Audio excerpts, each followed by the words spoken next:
నీ వాక్యము నా పాదములకు దీపమును, నా త్రోవకు వెలుగునే ఉన్నది. Thy word is a lamp unto my feet and a light unto my path. దయచేసి కూర్చోండి.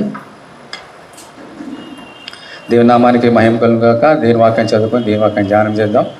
యోబు గ్రంథము 1వ అధ్యాయము 1వ వచనం.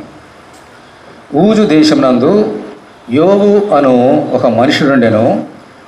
అతడు యథార్థవర్తనుడును న్యాయవంతుడినై దేవుని యందు భయభక్తులు కలిగి చెడుతనను విసర్జించిన వాడు. దేవుని స్తోత్రం. హల్లెలూయా. ఈరోజు మనము యోబు అనేటువంటి ఒక భక్తుని యొక్క జీవితంలో నుంచి మనం నేర్చుకోబోతున్నాం. యోబు అతని గురించి ఇప్పుడు మనము దేవుని వాక్యం ఏమని సాక్ష్యం చెప్తుందమ్మా? యథార్థవంతుడు ఒకటి, న్యాయవంతుడు మూడోది దేవుని భయభక్తులు ఇలా ఉంటూ నాలుగోది ఏం చేశాడు? చెడుతనమును విసర్జించినవాడు. ఇది సాక్ష్యం. అయితే దేవుడు ఏం సాక్ష్యం చెప్పాడు? మనం చదువుకున్నాం కదా, 6వ వచనం. 6 దేవుడిచ్చిన సాక్ష్యం. దేవదూతలు యెహోవా సన్నిధిని నిలిచుటకై వచ్చిన దినమొకటి తటస్థించెను. ఆ దినమున అపవాది వాడు వారితో కలిసి వచ్చెను. యెహోవా, నువ్వు ఎక్కడి నుండి వచ్చితావని వాడు అపవాది భూమి మీద ఇటువటు తిరుగులాడుచు అందులో సంచరించచ్చు వచ్చితనని యెహోవాకు ప్రత్యుత్తరం ఇచ్చాను. అప్పుడు దేవుడే యోబు గురించి ఏ సాక్ష్యం చెప్తున్నాడు చూడండి. అందుకు యెహోవా, నీవు నా సేవకుడైన యోబు సంగతి ఆలోచించితివా? అతడు యథార్థవర్తనుడును న్యాయవంతుడనై దేవునందు భయభక్తులు కలిగి చెడుతనమును విసర్జించిన వాడు అని చెబుతూ ఇంకో మాట యాడ్ చేశాడు దేవుడు. భూమి మీద అతని వంటి వాడు ఎవడనూ లేడు. దేవుని స్తోత్రం. హల్లెలూయా. ఇది దేవుడిచ్చిన సాక్ష్యం. మొదటి రోజులో అది కూడా దేవుని వాక్యమే. దేవుడు కదా వాక్యం చెబుతున్నది. ఆ వాక్యాన్ని మళ్ళీ ముద్ర వేస్తున్నాడు దేవుడు. యథార్థవంతుడు, న్యాయవంతుడు, దేవుని భయభక్తులు కలిగిన వాడు, అన్నిటికన్నా ప్రాముఖ్యంగా చెడుతనమును విసర్జించిన వాడు అని చెబుతూ ఇతని వెంట వాడు భూమి మీద మరి ఎవరు లేరు. దేవుని స్తోత్రం. హల్లెలూయా. ఇది ఒక దేవుడు ఒక మనిషిని గురించి ఇచ్చినటువంటి సాక్ష్యం. ఇటువంటి సాక్ష్యాలు ఎంతమంది కలిగి ఉంటాం? మన ఈ లోకం కలిగి ఉండాలి. ఈరోజు మనము యోబు జీవితంలో ఏం నేర్చుకోబోతున్నాం అంటే, మరి ఎందుకు అంత యథార్థవంతుడిగా ఉన్నాడు, ఎందుకు న్యాయవంతుడిగా ఉన్నాడు, ఇంతకీ భయభక్తులు ఎలాగ ఉంటాయి దేవుని యందు, ఏం చెడుదని విడిచిపెట్టాడు ఆయన అన్నది మనం ఈరోజు నేర్చుకోబోతున్నాం. ఈ యోబు జీవితంలో ఇటువంటి గొప్ప కార్యాలు జరగడానికి చాలా కారణాలు ఉన్నాయి. ఎన్ని ఉన్నాయి తెలుసమ్మా? ఎన్ని ఆజ్ఞలు ఉన్నాయి? అలాగే ఇతడు యథార్థవంతం ఉండడానికి 10 కారణాలు ఉన్నాయి అని జ్ఞానం చేద్దాం. అంటే తమ ఎక్కువ తీసుకోను, క్లుప్తంగానే జ్ఞానం చేస్తాం. ఎందుకంటే మనం కూడా అలా ఉండాలని కదా దేవుడు ఈరోజు మనం ఆశించి మాట్లాడుతున్నాడు. యోబులే మనం ఉండాలి. దేవుడు నిన్ను చూసి నన్ను చూసి నా కుమారుడా నా కుమారి అని మనం మెచ్చుకోవాలి. యోబులే. యోబు ఏమి చేసి దేవుని మహిమపరిచి దేవుని సంతోషింపజేసి ఏమి విడిచిపెట్టాడు ఆయన, ఏం పట్టుకున్నాడు ఆయన, మనం నేర్చుకుందాం. ఒక్కొక్కటి నేర్చుకుందాం. మొట్టమొదటి సంగతి యోబు గ్రంథము 31వ అధ్యాయం చూడండి. 31 యోబు గ్రంథము 31.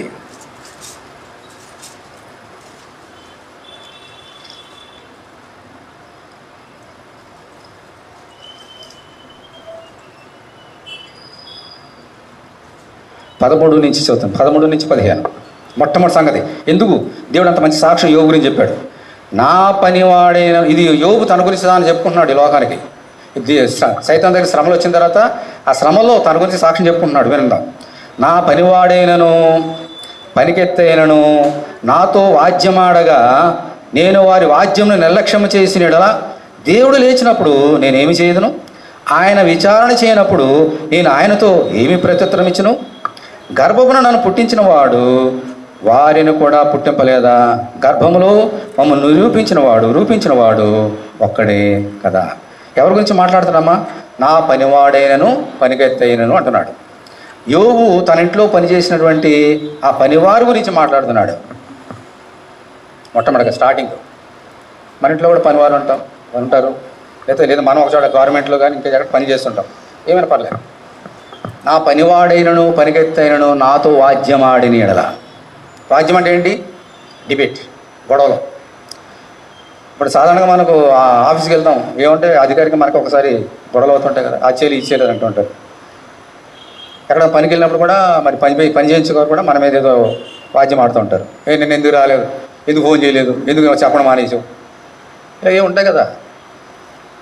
ఒకవేళ నా పనికెత్తైనను పనివాడైనను అతనికి లేదా ఆమెకి నాకు ఏమైనా గొడవ జరిగితే ఆమె వాద్యములో నిజమైనటువంటి సంగతి న్యాయం ఉంటే, పనిగెత్త కదా, నా పనివాడు కదా, నేను డబ్బు ఇస్తున్నాను కదా, జీతాన్ని ఇస్తున్నాను కదా అని చెప్పి వారు నేను తక్కువ చేయను. దేవుని స్తోత్రం, హల్లెలూయా. ఎందుకనంటే నన్ను గర్భమున పుట్టించిన వాడు ఆయనే, వారిని గర్భమున పుట్టించిన వాడు నా దేవుడే, మేమిద్దరము సమానమే. అంచేత నా పనివారని, నా పనిగత్తులని వారిని తక్కువగా చూడను. దేవుని దృష్టికి ఇద్దరు సమానమే. అంత తక్కువ వారైనప్పటికీ వాళ్ళు వాద్యములో న్యాయం ఉంటే నన్ను నేను తగ్గించుకుంటా, వారిని నేను హెచ్చిస్తా. ఇది దేవునికి ఇచ్చినటువంటి గుణం, నచ్చిన గుణం. సాధారణంగా మనం అధికారం పీట మీద ఉందనుకోండి, మన చేతి కింద పనివారు ఉంటారు. ఏదైనా వారు పొరపాటు చేసి ఏం చేస్తాం మనందరం కూడా? ఒకసారి అలాగే ఈ బాధలు పడలేక ఆ యజమాని ఉడిపెట్టి పారిపోయి వెళ్ళిపోయాడు. మరి ఆయన గురించి ఒక లేఖ రాశాడు ఆయన. ఎవరమ్మా? పౌలు గారు రాశాడు లేఖ. ఇవి మనకు టైం లేదు కూడా ఇవన్నీ చెప్పట్లేదు. బాబు, ఆయన మంచిగా చూసుకోవయా, నా మాటలు విని రక్షణ పొందాడు బిడ్డ, నేను అన్యాయంగా అతన్ని హింసిస్తున్నాడు, నీకు భయపడి పారిపోయాడు, నేను అతను మళ్ళీ దగ్గర పంపిస్తున్నా, మళ్ళీ సరిగ్గా చేర్చుకో, అతను పనివాడని చెప్పేసి అతను తక్కువ చూడొద్దు అని చెప్పి పంపిస్తే మళ్ళీ వచ్చాడు యజమాని దగ్గరికి. అందుచేత మనకంటే తక్కువవారు, ఇది చాలా జాతకం, మనకంటే తక్కువవారు ఎవరన్నా మనతో వాద్యం ఆడితే మనకంటే తక్కువ వారని చెప్పేసి వారిని మనం నిర్లక్ష్యము చేయకూడదు. అది మీ ఇంట్లో పనివారైనా సరే, నీ ఫ్రెండ్ అయినా, నీ బంధువు అయినా, ఎవరైనా సరే. న్యాయము న్యాయమే, సత్యము సత్యమే. ఓకే. అందుచేత యోబు ఇలాగూ, యోబు అంటే ధనవంతుడు ఎవరో తెలుసు కదా, చాలా ధనవంతుడు. ఎందుకు న్యాయవంతుడై ఉన్నాడు, ఎందుకు దేవుని యొక్క భయభక్తులు కలిగి ఉన్నాడు అంటే ఇందుకే కారణం. చాలామందికి కొంచెం డబ్బు వచ్చిందనుకోండి, ఏమొస్తాయి? కళ్ళు అక్కడికి వెళ్తాయి. ఇది దేవునికి ఇష్టం లేదు. ఎందుకని? ఆ డబ్బు మనకి ఇచ్చింది, ఆస్తిని ఐశ్వర్యం ఇచ్చింది ఎవరు? దేవుడే. ఎప్పుడు కూడా మనం ఏ స్థితిలో ఉన్నామో ఆ స్థితిలో దేవుని కనపరచాలి తప్ప మనం ఎప్పుడు కూడా మన స్థితిని చూసి మనం హెచ్చించుకోకూడదు. మరి రేపు పొద్దున తెలుగులో సామెత ఉంది, ఓడలు బళ్ళు అవుతాయంట, బళ్ళు ఓడలు అవుతాయంట. రేపు అతను హెచ్చించి దేవుడు నన్ను కిందకి తప్పించాడు అనుకోండి, అతనికి మళ్ళీ నేను తక్కువైపోతాను రేపు అతని దగ్గర. ఒకరిని హెచ్చించాలన్నా, ఒకరిని తగ్గించాలన్నా ఎవరి చేతులు ఉందమ్మా? దేవుని చేతులు ఉంది. అంటే దేవుని దృష్టి మనం ఎప్పుడు కూడా ఏం చేయాలా? తగ్గించుకోవాలి. అప్పుడు నేను హెచ్చిస్తాడు. ఎప్పుడు వస్తుంది ఇది? ఎదుటి వ్యక్తి మీద ప్రేమ ఎలా వస్తుంది అంటే, దేవుడు ఎందుకు భయభక్తులు ఉంటే ఆ ప్రేమ వస్తుంది. లేదంటే వాడిని మనం తిట్టో కొట్టో భయపెట్టో భయపెట్టిస్తాం బయటికి. అమ్మా, ఇప్పుడు మనం నెగిటివ్గా ఆలోచన చేస్తాం. వారు ఏదైనా పొరపాటు చేసారో కూడా అయ్యే గుర్తుకొస్తాయి, కానీ వారు ముందు చేసిన మంచి పనులు గుర్తురావు. నువ్వైనంతే, నేనంతే, ఎవరైనా అంతే, మా ఆఫీసర్ అయినా అంతే. ఎంత కష్టపడి పని చేస్తాం అది గుర్తించుకోరు, అసలు పట్టించుకోరు. వాళ్ళకి పని కావాలి అంతే. నువ్వు ఎంత కష్టపడుతున్నావు, నువ్వు ఎంత నీ యొక్క జీవితాన్ని దారబోస్తున్నావు వాళ్ళకి అర్థం కాదు. వాళ్ళకి పని కావాలని నీకు జీతం ఇస్తున్నా అంతే. సరే, వాళ్ళు ఎలా ఉంటే మనకు అనవసరం. మనం ఏం చేయాలమ్మా? దేవుడు ఇచ్చిన పనిని చేయాలి. దేవుని దృష్టికి మనం తగ్గించుకోవాలి. సమయం చూడండి, మనం ఏం చేస్తాడు ఆయన లేఖనం ఏం చెప్తుందో చూడండి. నిర్గమకాండము 23వ అధ్యాయం. నిర్గమకాండము మళ్ళీ ఇక్కడికి వద్దాం. 37 దగ్గర మళ్ళీ వద్దాం. 10 సంగతులు కదా, మాట్లాడి వద్దాం. నిర్గమకాండము 23వ అధ్యాయం.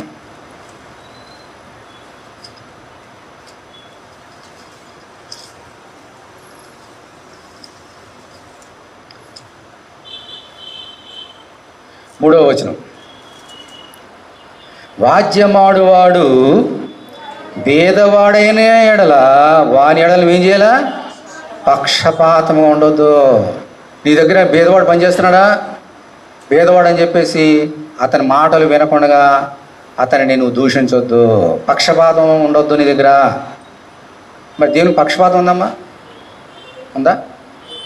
ఇప్పుడు వర్షం వస్తుంది, ఇది వర్షం సీజన్ కదా, మన మీద పడుతుందా?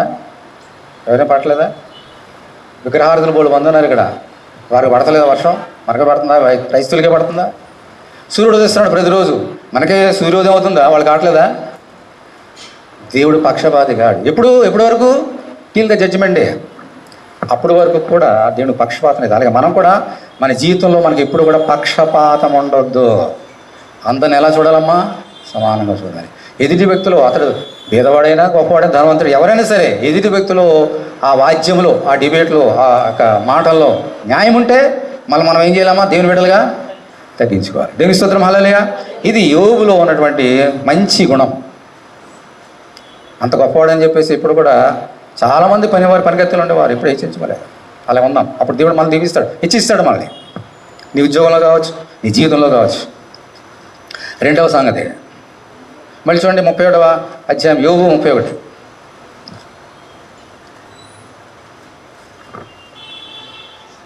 16వ వచనము 17వ వచనం.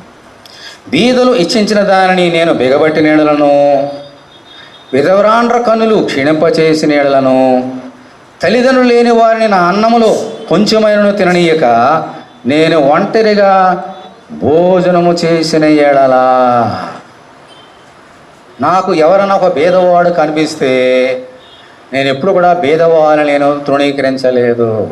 ఒకవేళ నేను అన్నం తిన్నప్పుడు గనక భేదవాడు వచ్చి అడిగితే అతని అన్నం పెట్టగా నేను మానలేదు. భేదవారు ఆహారం ఆకలి అంటే వారు నేను తృణీకరించలేదు. భేదవాడు కదా అని చెప్పేసి నేను అతను అన్నం పెట్టగా నేను మానలేదు. అంటే అనేక మంది భేదవారు ఉండేవారు. మరి పనివారంతా భేదవారు కదమ్మా. వారికి ఎప్పుడు కూడా యోబు వారికి ఎప్పుడు ఏమీ తక్కువ చేయలేదు. అలాగే బయట వాళ్ళు భేదవారు వచ్చి అడిగినా కూడా యోబు ఇప్పుడు కూడా ఇవ్వడం మానలేదు. రండి ఇక్కడ రండి పిల్లలు, రండి ఇక్కడ కూర్చోండి. ఎప్పుడు కూడా యోబు తాను అన్నం తింటూ తన సంతృప్తి పొందుతూ ఇతరుల్ని తృణీకరించలేదు. ఎందుకని? వారిని నన్ను సృష్టించింది నా దేవుడే, నన్ను ఈ స్థితిలో పెట్టాడు, వారు ఆ స్థితిలో పెట్టాడు, అది ఆయన ఇష్టం. అది నా ఈ స్థితిలో పెట్టాడు కదా అని చెప్పేసి నేను హెచ్చించుకోను. ఆ పేదల్ని సృష్టించిన వాడు కూడా నా యేసయ్యే. వారు ఆకలి కొనినప్పుడు నేను వారికి ఆహారం పెడతాను అన్నాడు ఇక్కడ. అందుకని నెగిటివ్గా చెప్పాడు. పాజిటివ్ వర్డ్స్ ఉంటాయి, నెగిటివ్ వర్డ్స్ ఉంటాయి. ది సేమ్ మీనింగ్ ఉంటుంది, it convey same meaning, but నెగిటివ్ది చాలా పవర్ఫుల్. అందుకని నెగిటివ్గా మాట్లాడుతున్నాడు. ఇక్కడ ఏమన్నాడు ఇక్కడ? విధవరాండ్ర కన్నులు క్షీణింపజేసినాడు, లేదా తల్లిదండ్రులు లేని వారిని నా అన్నములో కొంచెమైన తిననీయక నేను ఒంటరిగా భోజనం చేసినాడు. వారిని తినేయకుండా నేను భోజనం చేయడం ఏంటి? నేను పెట్టలేదని అర్థం కదా. అలాగ నేను ఉండను, నాకు చేతన సాయం వారికి చేస్తాను అన్నాడు. అమ్మ, ఈ గుణము మనకు ఉండాలి. మరి లాజరు, ఈ యొక్క ధనవంతుడి సంగతి మనకు తెలుసు కదమ్మా. లాజర్ని సృష్టించింది ఎవరు? దేవుడు. ఆ ధనవంతుని సృష్టించింది ఎవరు? ఆ ధనవంతుని బల్ల మీద కూర్చొని పెట్టింది ఎవరు? ఈ లాజర్ని కటిక నేల మీద దరిద్రుడిగా కూర్చోబెట్టింది ఎవరు?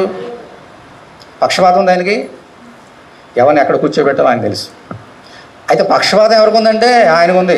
బల్ల మీద కూర్చున్న వానికి రోజు బహుదినం ఆయన టైం లేదు కూడా ఆయన చూపించట్లేదు.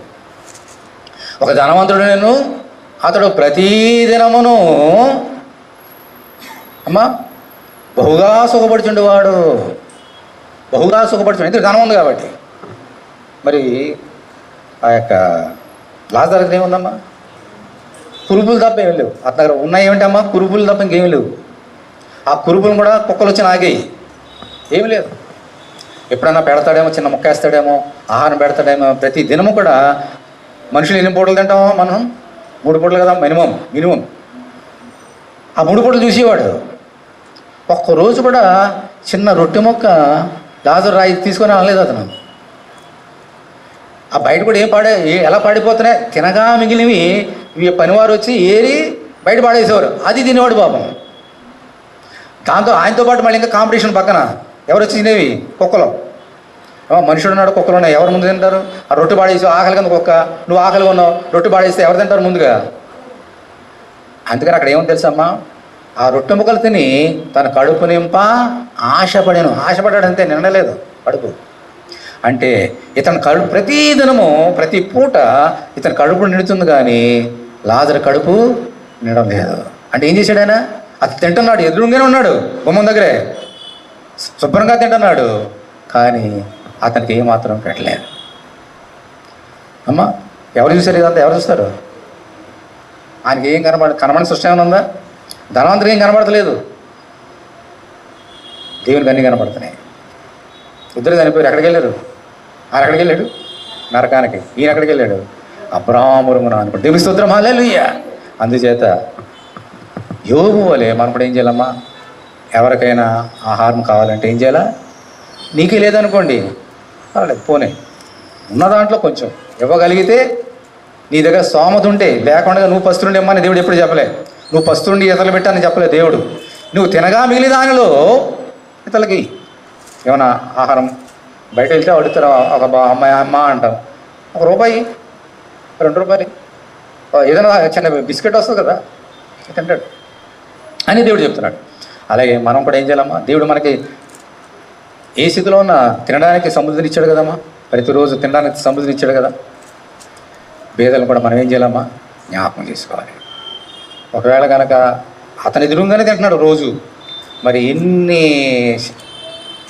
దేవుని ఉగ్రత పంపించుకున్నాం ఆయన, నాకు వెంటనే నరకని పంపించాడు దేవుడు. ఓకే, సరే సరే, భోజనం పెట్టాం కదా అని పెడతాం. ఒకసారి ఎవరు పెడతాం మనం భోజనం పెట్టకుండా పెడతాం. ఎవరు పెడతామమ్మా? ఎవరైతే మనం భోజనం పెట్టారో వాళ్ళకి పెడతాం. ఇవన్నీ నన్ను మీ ఇంటికి భోజనం పిలిచారు, రేపు పొద్దున నేను మిమ్మల్ని పిలుస్తా. పేదవాడిని భోజనం పెట్టాము మళ్ళీ పిలుస్తాడా నన్ను? మనం ఏం చేస్తామంటే ఎవరికైతే మనకి ఏది ఇస్తారో అదే మనం తిరిగిస్తాం. అది నిజమైనటువంటి ప్రేమ కాదు. ఇతరులు నీకు తిరిగి ఇచ్చినా ఇవ్వకపోయినా నీ ప్రేమ వారికి కనపరచాలి. అందుకనే లేఖనం ఏం చెప్తున్నాం చూడండి, రోమీయులకు రాసిన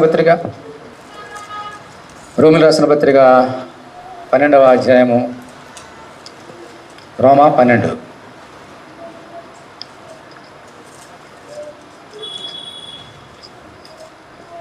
20వ వచనం, 12:20. కాబట్టి నీ శత్రువు ఆకలి కొని ఉంటే అతనికి ఏముందమ్మా? గట్టిగా చెప్పాలి మరి. నీ శత్రువు ఆకలి కొని ఉంటే అతనికి ఏం చేయాలా? భోజనం పెట్టము. దప్పుకుని ఉంటే దాహమేము.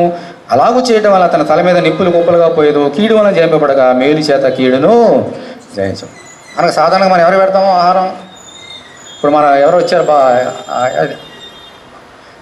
అమ్మ భిక్షమని అడుగుతానికి వచ్చాను, అతనికి మనకి శత్రుత్వం ఉండదు, పెట్టేస్తాం. వాళ్ళు ఉంటే ఎవరైనా స్నేహితులు బంధువులు వస్తే పెడతాం, చక్కగా పెడతాం వండి. నీ శత్రువు అడిగితే మొహాలు మారిపోతాయి. ఇలాగే మొహాలు ఇంకా ఫేసులు మారిపోతాయి కదా. మరి ఏ మొహం పెట్టుకుని వచ్చారో నా దగ్గరికి నువ్వు? అప్పుడు ఇలా చేసావు కదా, అప్పుడు ఇలా చేసావు కదా, నన్ను ఇలాగ అన్నావు కదా, ఏ మొహం పెట్టి వచ్చా? చివో మీ సంగతి నేనంటే అలాగైతే.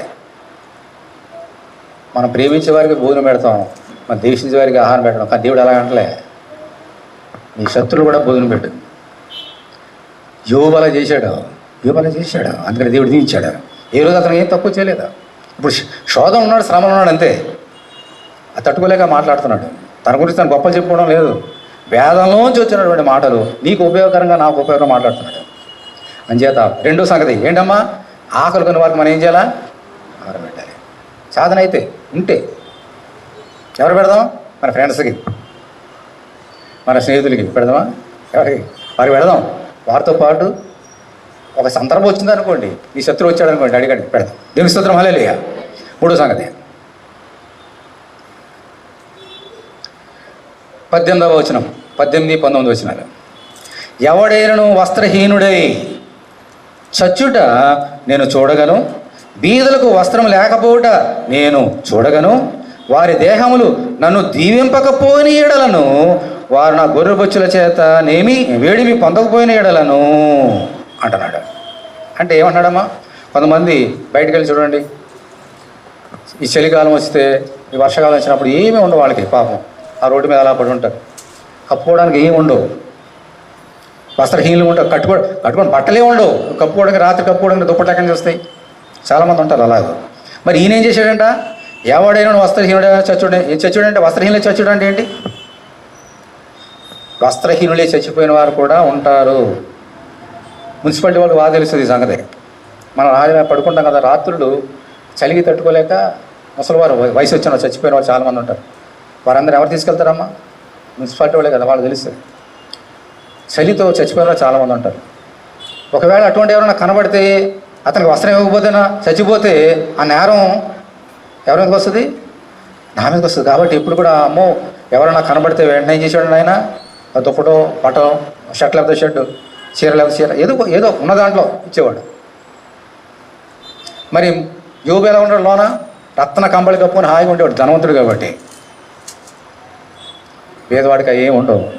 చిన్న వస్త్రం మొక్క ఉంటే చాలు, చిన్న పీస్ ఆఫ్ క్లాత్ ఉంటే చాలు అనుకుంటాడు. అటువంటి వారికి నేను ఇప్పుడు అన్యాయం చేయలేదు అన్నాడు. తర్వాత ఏమన్నాడమ్మా, వారి దేహములు నన్ను పేదలకు వస్త్రం లేకపోయినా చూడదు, పేదలకు వస్త్రాలు ఉండవు, వారు కూడా నేను సహాయం చేసి అంటున్నాడు. వారి దేహములను దీవింపకపోయిన ఎడలా అంటే దాని అర్థం ఏంటి? దీవింపకపోయిన ఎడలా అంటే పేదలందరూ యోగుని ఏం చేస్తున్నారు? దీవిస్తున్నారు, దీవించట్లేదా? దీవిస్తున్నారు. అంటే ఈయన ఏం చేశాడు? అందరికీ వారు కప్పుకోవడానికి బట్ట, కట్టుకోవడానికి బట్ట ఇచ్చేవాడు అనమాట.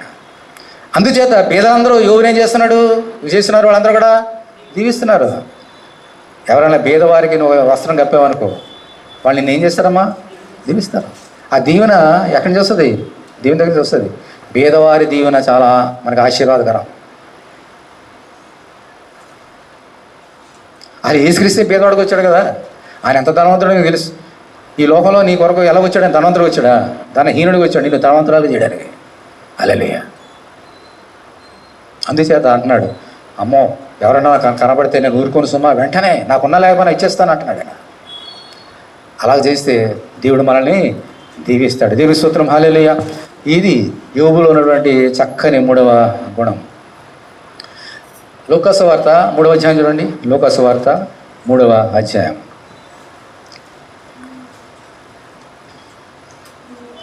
లూకా సువార్త 3.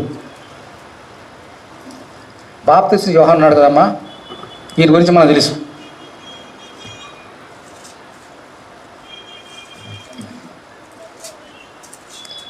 ఈయన గురించి వస్త్రాల గురించి మత్తయి సువార్తలో రాయబడింది. మీరు ఎప్పుడన్నా గుర్తొచ్చిందమ్మా? బాప్తిస్మం యోహాను ఏం కట్టుకునేవాడు? తోలు దట్టి, అంతే, మిడతలు తినేవాడు. ఓకే, ఈయన దగ్గరికి అందరూ బాప్తిస్మం తీసుకోవడానికి వచ్చారు. అందరూ కూడా వచ్చినప్పుడు వారందరూ బాప్తిస్మం తీసుకొని వచ్చేసినప్పుడు వార్త ఏమన్నాడు చూడండి. లూకా సువార్త 3వ అధ్యాయం 10వ వచనం. అందుకు జనులు, మరి బాప్తిస్మం తీసుకొని వచ్చిన వారు నిజమైన వారు, అలాగైతే మేమేమీ చేయమని అతను అడుగగా అతడు 2 అంగీలు గలవాడు ఏమీ లేని వానికి ఇవ్వవలననియు, ఆహారం గలవాడు అలాగే చేయవలనియు వారితో చెప్పాను. ఒక్క నిమిషం.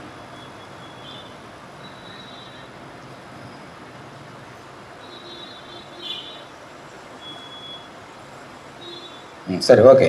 ఏమన్నాడమ్మా? మళ్ళీ చదువుతున్నా చూడండి. మేమేమీ చేయవలని అతడు 2 అంగీలు గలవాడు ఏమీ లేని వానికి ఇవ్వవలెను. 2 అంగీలు అంటే అప్పుడు అంగీలు కట్టుకునేవారు. ఇప్పుడు మనం డ్రెస్ అనుకుందాం, శారీస్ అనుకుందాం, డ్రెస్ అనుకుందాం, ఏదో ఎన్ని ఉంటే ఎన్ని ఇమ్మన్నాడు? నా దగ్గర 2 బట్టలు 2 జతలే ఉన్నాయనుకోండి. బాబు నాకు ఈ బట్టలు ఏమంటే ఏం చేస్తాం మనం? నా దగ్గర ఉన్నాయండి 2 కాసులు కదా. ఆ పేదరాల దగ్గర ఎన్ని ఉన్నాయి? 2 కాసులు కదా, 2 జతలు. నా దగ్గర వాటర్ అంతా ఉన్నాయనుకోండి, ఆ ఫోన్లోనే ఇస్తాం. నీ దగ్గర 2 ఉంటే ఏం చేయాలంట? ఒకటి నీ దగ్గర పెట్టుకొని ఒకటి ఆయనకి ఇచ్చాను. నేను కూడా ఎప్పుడు చేయలేదు, నాకు చెప్పడం ఈజీ, కానీ దేవుడు చెప్పింది విందాం. అంటే దాని అర్థం ఏంటి? అమ్మ నీకు 2 బట్టలు ఉన్నాయా ఇంట్లో? అలా చేశాడు దేవుడు మనల్ని. దేవుని స్తోత్రం. అంత దేవుని స్తోత్రం చెల్లుదాం. దేవుని స్తోత్రం అల్లయ్యా. నీ వాటర్ విప్పితే తెలుస్తుంది నీకు ఎన్ని ఉన్నాయి బట్టలు. నేను రోజు మీరు ప్రతి వారం కట్టుకొస్తాడు, నాకు తెలుసు మీకు ఎన్ని ఉన్నాయో. నన్ను చూస్తారని మీకు తెలుసు నాకు ఎన్ని ఉన్నాయో. దేవుడు అలా చేయలేదు మనల్ని. అయితే 2 ఉన్నప్పటికీ నీ ఒకటి ఇచ్చేయాలంట. మన దగ్గర చాలా ఉన్నాయి కదా, ఏం చేద్దాం? అలా ఆ బిర్రు అలా పెట్టుకుంటే రోజు టింగ్ టింగ్ అని చూసుకుంటూ ఇలా ఉంటాం మనం. పాప అడిగిన వాళ్ళకి ఇచ్చేస్తే ఎంత ఆశీర్వాదం. అలాగే అక్కడ గార్డెన్కి వెళ్ళాం కదా మనం క్రిస్మస్కి, అక్కడ అడుగుతారు, ఇచ్చేసా. మళ్ళీ మనం ఆవిడ అడిగింది, టైం లేక ఎదగలేదు, వెతికి ఇవ్వాలి మళ్ళీ ఆవిడ. ఏం చేద్దాం? పిల్లలు ఎదుగుతుంటారు. చిన్నప్పుడు 1వ క్లాస్లో చదివినప్పుడు బిడ్డలు బట్టలు పనికొస్తాయా అని అలా పెట్టుకుంటాం మనం. కూడా ఏం చేయాలి? వాటిని ఆ వయసులో వాడికి ఇచ్చేయాలి. దేవుడు దీవిస్తాడు. హల్లెలూయా. ఏంటన్నారా? చెప్పండి. మొదటి సంగతి ఏంటి? మర్చిపోయారు అప్పుడే. భేదవారి అని చెప్పేసి వాళ్ళు తృఢీకరించొద్దు. వాళ్ళు నిజం, వాళ్ళు చెప్పిన మాటలు నిజం ఉంటే మనం ఏం చేయాలమ్మా? హెచ్చించాలి, మనం తగ్గించుకోవాలి. 2వది, ఆకలి కొన్న వారికి ఆహారం పెట్టాలి. ఎవరికి? మన ఫ్రెండ్స్గా, స్నేహితులకి, ఎవరికి? వారితో పాటు మనం అంటే ఇష్టం లేనప్పుడు పెడదాం. 3వది, బట్టలు అవసరం వస్తే, అవకాశం దేవునికి ఇస్తే చక్కగా ఉపయోగించుకుందాం. దేవుని స్తోత్రం, హల్లెలూయా. మూడవ సంగతి చూసుకున్నాం కదా, ఇప్పుడు 4వ సంగతి చూద్దాం. మళ్ళీ 37వ అధ్యాయం చూడండి, 20 వచనం, 20 నుంచి 23. గుమ్మములో నాకు సహాయం దొరుకునని తండ్రి లేని వారిని నేను అన్యాయము చేసినను నా భుజశల్యము దాని గూటి నుండి పడునుగాక, నా బాహు ఎముకలోనికి విరుగునుగాక. అమ్మా, నేను అలాగూ చేయలేదు. నా బాల్యం మొదలుకొని దిక్కు లేనివాడు తండ్రి భావంతో నన్ను భావించి నా యొద్ద పెరిగాను. నా తల్లి గర్భమందు పుట్టిన నాట నుండి దిక్కు లేని వారికి నేను మార్గదర్శనైతిని. దేవుని మహత్యము ఎదుట నేను నిలవజాలనియు ఆయన నిర్మూలన చేయననియు భీతి పుట్టెను. ఏమన్నాడు ఎంతకని? గుమ్మంలో నాకు సహాయము దొరుకునని అంటే దాని అర్థం తెలుసా? ఇది నాకు అర్థం కాలేదు ముందు, మీకేమైనా అర్థమైందా? గుమ్మంలో సహాయం దొరుకునని దేవుని ప్రార్థన చేస్తే దేవుడు బయలుపరిచాడు. గుమ్మంలో నాకు సహాయం దొరుకునని అంటే, గుమ్మం అంటే మనం అనుకుని ఈ గుమ్మాలు కాదు.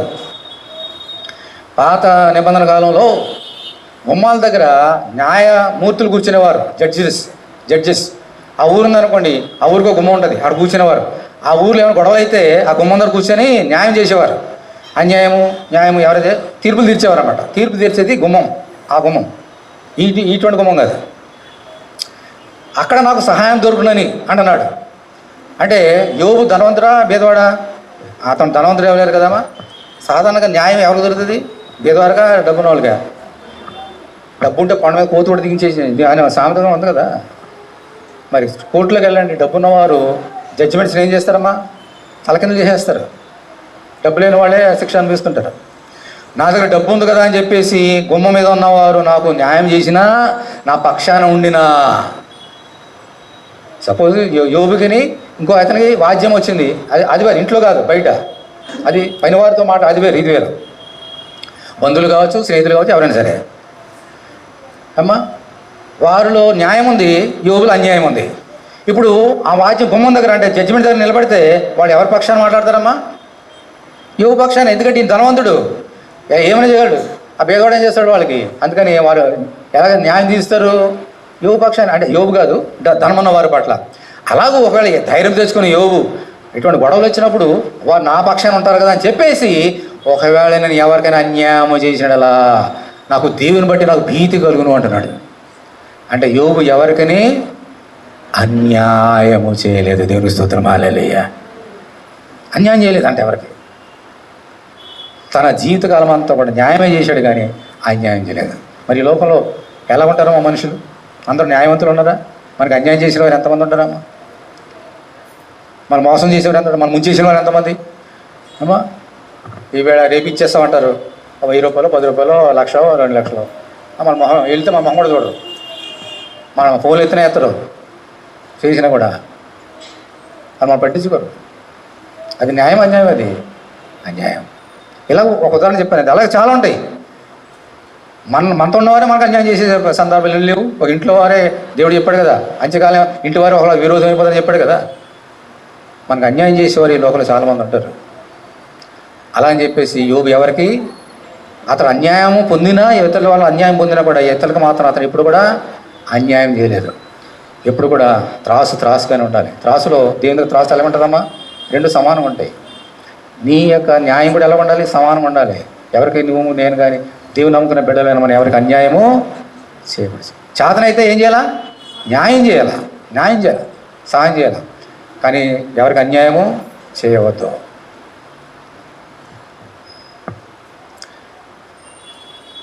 ప్రసంగి సొలొమోను మహాజ్ఞాని ఏమన్నాడు చూడండి. ప్రసంగి గ్రంథము 7వ అధ్యాయం, ప్రసంగి 7.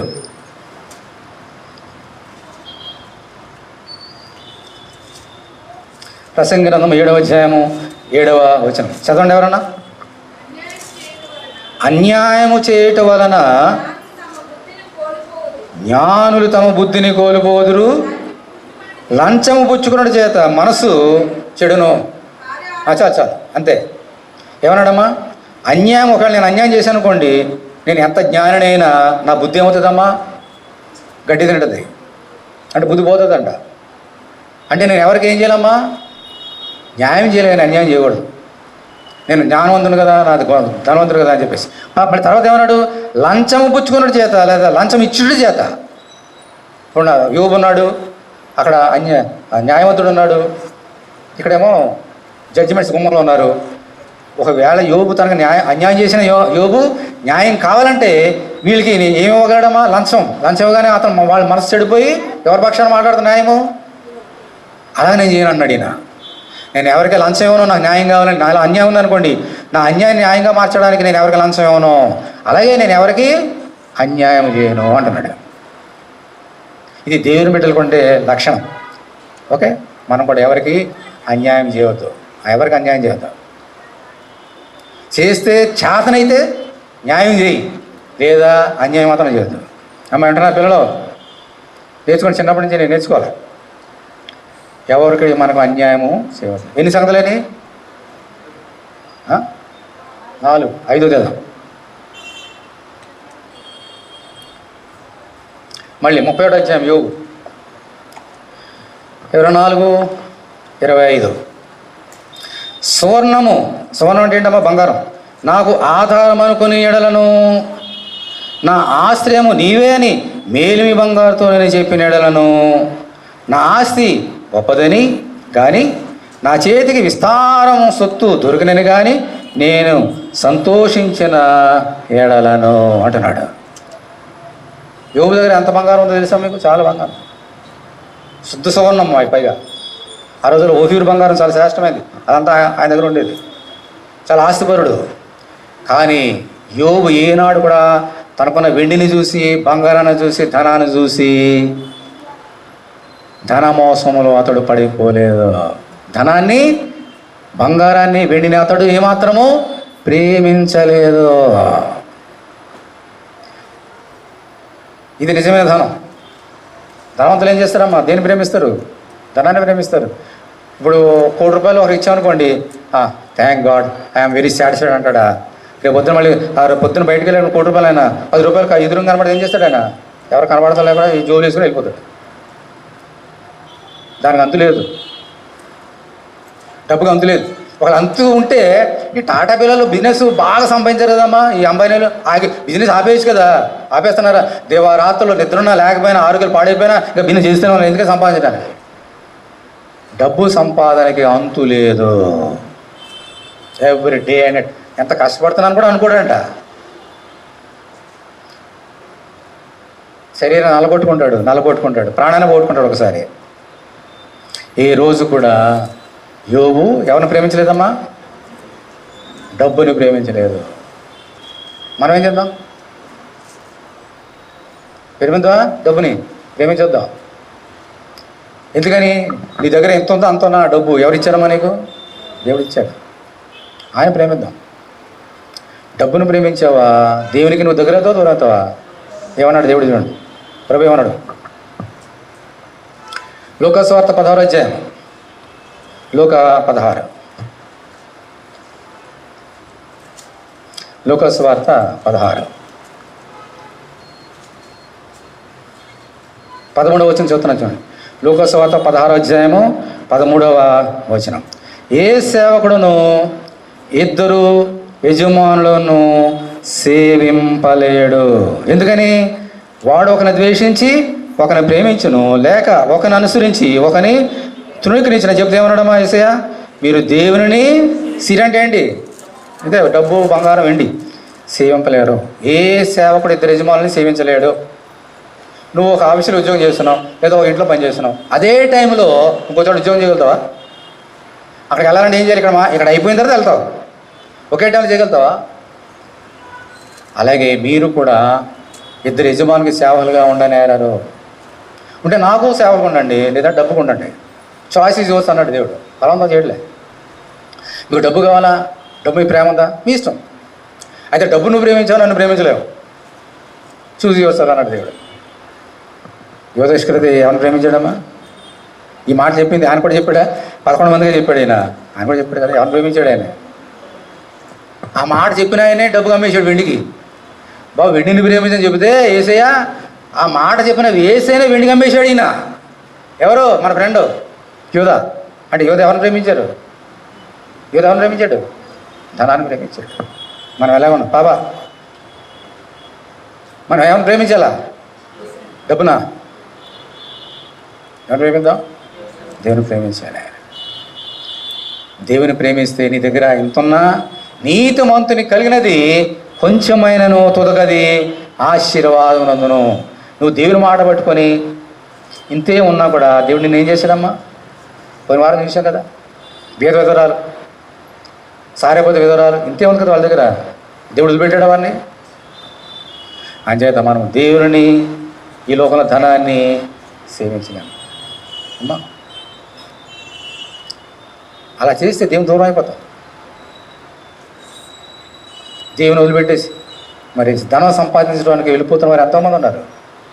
యోబు అలాగ లేడు, మనం కూడా అలా ఉండొద్దు. ఎన్నేనేమా 5, 6, 31 మళ్ళీ రండి. యోబు 31,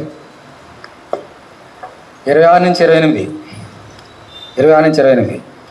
సూర్యుడు ప్రకాశించినప్పుడు నేను అతనినే కానీ, అతనంటే ఎవరు? సూర్యుని కానీ, చంద్రుడు మిక్కిలి కాంతి కలిగిన ఉంచుండగా అతనినే కానీ, అంటే చంద్రుని కానీ, నా హృదయం రహస్యముగా ప్రేరేంపబడి వారి తట్టు చూచి నా నోరు ముద్దు పెట్టిన ఎడలను పరమనున్న దేవుని దృష్టికి నేను వేషధారి నగుదును.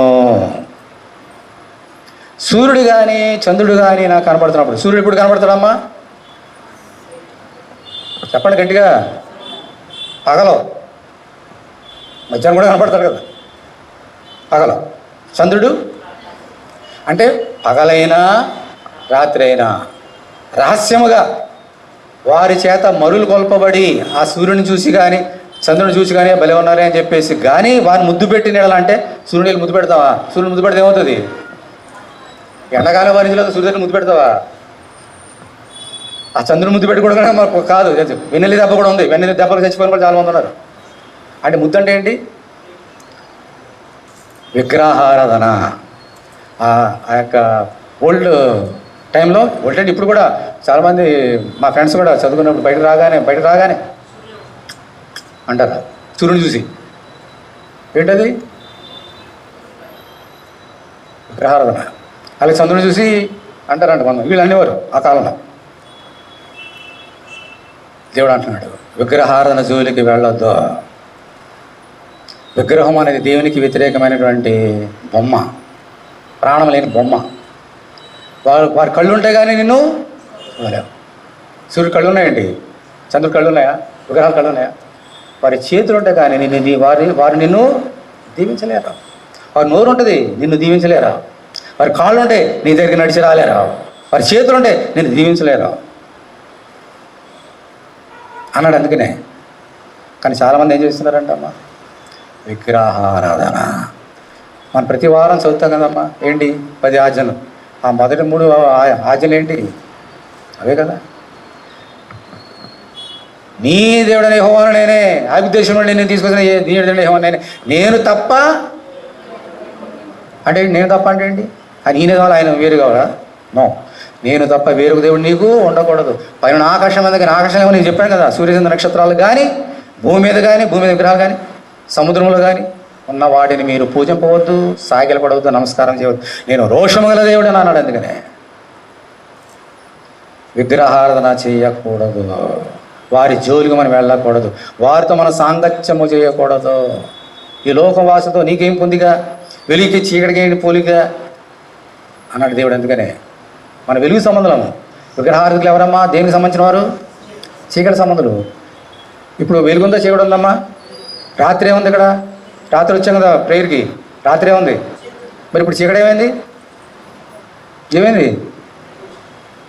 ఎందుకు ఎక్కడికి వెళ్ళిపోయింది? అది వెలుగున్న చోట చీకటి ఉండదు, చీకటి ఉన్న చోట ఇది ఉంటే అది పోతుంది. వెలుగు లేకపోతేనే చీకటి వస్తుంది. కాబట్టి దేవుడు అంటున్నాడు, యోబు అంటున్నాడు, ప్రభువా నువ్వు ఆ మాట చెప్పావు కదా, నేను ఎప్పుడు కూడా మరులు కొల్పబడి నేను విగ్రహారం చేయలేదు ప్రభువా. అలాగ చేస్తే నేను నీ దృష్టికి వేషధారణ అవుతున్నావు. వేషధారణ అంటే ఏంటి? చెప్పేది ఒకటి, చేసేది ఒకటి. ఇప్పుడు నేను మీ అందరికీ చెప్తున్నా దొంగతనం చేయొద్దని. నేను వెళ్ళి దొంగతనం చేస్తే నన్ను దేవుడు ఏమంటాడమ్మా? విగ్రహారం చేయొద్దని నీకు చెప్తున్నా, నేను వెళ్ళి విగ్రహం చేస్తే నన్ను ఏమంటారమ్మా దేవుడు? వేషధారణ అంటాడు. అందుకని యోబు ఎప్పుడు కూడా దేవుని దృష్టి వేషధారణ లేడు, విగ్రహారం చేయాలి. అలాగే క్రైస్తవులు అయిన మనము యేసు నమ్ముకున్న మనం కూడా ఏం చేయాలమ్మా? విగ్రహారం జోలికి వెళ్ళవద్దు. వెళితే ఏమవుతుంది చెప్తారు ఎవరన్నా? వెళితే ఏమవుతుంది నేర్చుకుందాం. ద్వితీయోపదేశకాండము 4వ అధ్యాయం, మళ్ళీ ఇక్కడ వస్తాం యోగ గ్రంథం.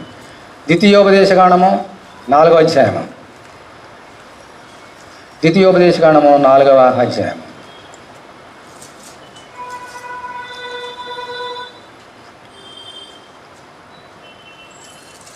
పదహారు నుంచి 19. డ్యూటరానమీ 4వ అధ్యాయము 16 నుంచి 19. కావాలి మీరు ఏముందమ్మా చెడిపోయి అంటే విగ్రహం చేస్తే మన దేవుని దృష్టికి ఏమవుతామమ్మా? చెడిపోతాం, వారవుతాం. చెడిపోయి భూమి మీద ఉన్న ఏ జంతు ప్రతిమనైనను, ఆకాశమందు ఎగురు రెక్కలు గల ఏ పక్షి ప్రతిమనైనను, నేల మీద ప్రాకు ఏ పురుగు ప్రతిమనైనను, భూమి క్రింద ఉన్న నీళ్ళ అందలి ఏ చేప ప్రతిమనైనను, ఆడు ప్రతిమను కానీ మగ ప్రతిమను కానీ ఏ స్వరూపులైన విగ్రహమును మీ కొరకు చేసుకొనుకున్నట్లు ఆకాశం వైపు కనులెత్తి సూర్య చంద్ర నక్షత్రములైన ఆకాశ సైన్యమును చూచి మరులు కొల్పబడి నీ దేవుడైన యెహోవా సర్వాకాశము క్రిందనున్న సమస్త ప్రజల కొరకు పంచిపెట్టిన వాటికి నమస్కరించి వాటిని పూజింపకుండానట్లును మీరు బహు జాగ్రత్తగా ఉండండి. ఎందుకనంటే అందరూ బైబిల్ చూసేటువంటి 20వ వచనం ఎందుకంటున్నాడంటే, యెహోవా మిమ్మును చేయబట్టి నేడున్నట్లు మీరు తనకు స్వకీయ జనంగా ఉన్నట్లు లేకై ఐగుప్తు దేశంలో నుండి ఆ ఇనుప కొనుముల నుండి మిమ్మల్ని రప్పించాడు. ఎందుకని అంటున్నాడంటే మాట, మీరు నా సొత్తు, మీ కొరకు నా ప్రాణాన్ని పెట్టా. I love you, I love you. మీరు నా సొత్తు. ఆ విగ్రహాలు మీ కొరకు రక్తం చిందించలేదు, నేను చిందించా. మీరు నా సొత్తు, నాకు దూరం కాకండి, విడిచి వెళ్ళొద్దు అంటున్నాడు ప్రేమతో. అందుకని ప్రయాసపడి భారం మోసుకొని నా ఎద్దకు రండి. నేను కొన్నాను, నేను ఆ రక్తం కార్చా, నా శరీరం నల్లగొట్టుకున్నా, బికాజ్ ఐ లవ్ యూ. నా దూరం వెళ్ళిపోద్దు, నా సంపాదన మీరు అన్నాడు. అందుచేత ఈ లోకంలో విగ్రహాదులు ఉన్నారు కదా, చాలామంది ఉన్నారు. వాళ్ళ సంగతి ఏమిటి చూద్దాం. ప్రకటన గ్రంథం, ప్రకటన 21వ అధ్యాయం.